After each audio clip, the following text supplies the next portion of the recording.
No one is more excited about a return to Shinnecock Hills than the USGA, which has tradition on its side for the 118th US Open Championship.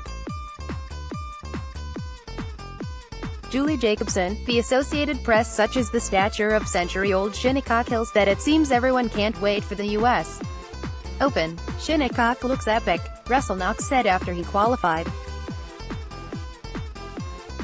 Phil Mickelson has been critical at times for how the USGA prepares a golf course for what it calls the ultimate test. He was runner-up at Shinnecock Hills in 2004, when only 3 players broke par on the weekend, none on Sunday. Asked if it was unfair, Mickelson said that day, "I played some of the best golf of my life and still couldn't shoot par. So you tell me." Story continues below. Advertisement. He has been back to the Long Island Gem twice in recent weeks and was raving about it. "I think it's the greatest setup I've ever seen in a US Open," he said. No one is more excited about a return to Shinnecock Hills than the USGA, which has tradition on its side for the 118th US Open Championship. As much as it tries to present the ultimate test, lately it has seemed more like a trivia quiz. Twice in the last 3 years, the U.S. Open has gone to golf courses barely a decade old, Chambers Bay in the Pacific Northwest and Erin Hills in the heart of Wisconsin's pastureland, that featured wide fairways and the wrong kind of weather. It reached a point where Jack Nicklaus, whose name is on the gold medal awarded the winner, feared the U.S. Open was losing its identity. For him, that identity was narrow fairways, thick rough and hard, fast greens. "Take me with a grain of salt," Nicklaus said. "You're partial to what you grew up with. All the 4 Opens I won were set up that way.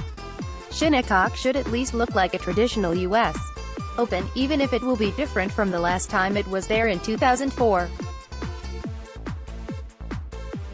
For starters, the course has added 10 new tees that have lengthened it by 450 yards. Most of the additional tees have been moved back at angles, instead of straight back, to try to restore the shot values that architect William Flynn had in mind." Story continues below. Advertisement. The fairways were widened in a renovation project just over 5 years ago. Then in a response to the swing for the fences style that wide-open Erin Hills allowed, the USGA had 200,000 square feet of turf removed from the sides of the fairways and replaced it with fescue. "The US Open really is, we consider, golf's ultimate test, and accuracy needed to play a bigger role in that," said Mike Davis, the USGA's chief executive. Fairways that were an average of 26 yards wide for 2004 were widened to about 65 yards under the renovation, and then brought in to about 41 yards for the US Open. The greens were enlarged, and gone is the thick rough framing the greens, meaning errant shots will travel along short grass farther from the hole. "Skill is brought into play with the short game there," Mickelson said. "I think that it will reward the best player as opposed to having luck be a big element on some of the bounces in the fairway, bounces around the green, how it comes out of the rough." Mickelson suffered one of his 6 U.S. Open heartaches at Shinnecock Hills, 3 putting from 5 feet on the 17th hole for a double bogey to finish 2 shots behind Jacobson. Equally memorable was the state of Shinnecock that weekend, so bone dry by the final round that 28 players couldn't break 80. The par 3 7th green was baked to the point that USGA officials had no choice but to spray water on it during the final round. "I think we're happy that we have a mulligan," Davis said. "It was certainly a bogey last time.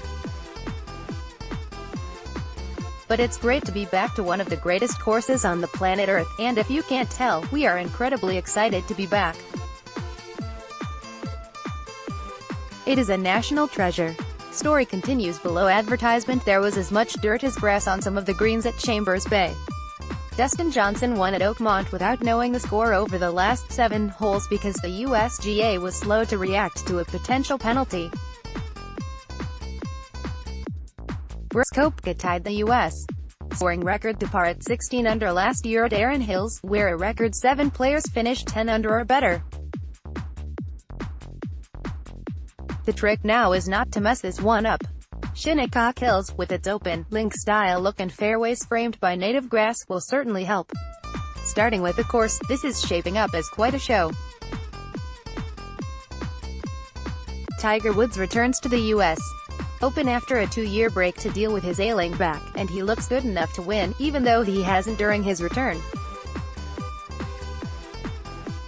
Mickelson gets another shot at the career Grand Slam, though New York courses have not been friendly to him. His record 6 runner-up finishes, 4 have been in New York, Bethpage twice, Winged Foot and Shinnecock. He finished 4 shots behind in 1995 at Shinnecock, despite playing the par 5 16th and 6 over par. The last 11 majors have been won by 11 players, and 9 of them won a major for the first time, a list that includes Masters champion Patrick Reed and PGA champion Justin Thomas, the 7th player in the last 7 years to be no. 1 heading into the U.S. Open. Thomas saw Shinnecock Hills for the first time last year on a scouting trip with Ricky Fowler, before the project began to narrow the fairways. Shinnecock can be soft and it will still play hard, Thomas said. I hope they don't try to set it up too hard because it could get it out of hand. Rory McIlroy won at 16 under par in soft conditions at Congressional in 2011, and the following year Webb Simpson won at 1 over par at Olympic. The last time at Shinnecock followed a U.S. Open at Olympia Fields, where Jim Furyk tied the Open scoring record. McIlroy wonders if the USGA thinks too much when preparing the golf course. I think they have to take previous results out of their head and just say, okay, let's set up this golf course as best we can, just let the guys go play, he said. It hopes to be at Shinnecock Hills, the club by the Hamptons with its history as a founding club of the USGA and course that is ruggedly framed and endlessly pure. That's why it's so popular with the players, and it's the USGA's job to keep it that way while identifying golf's best player for the week.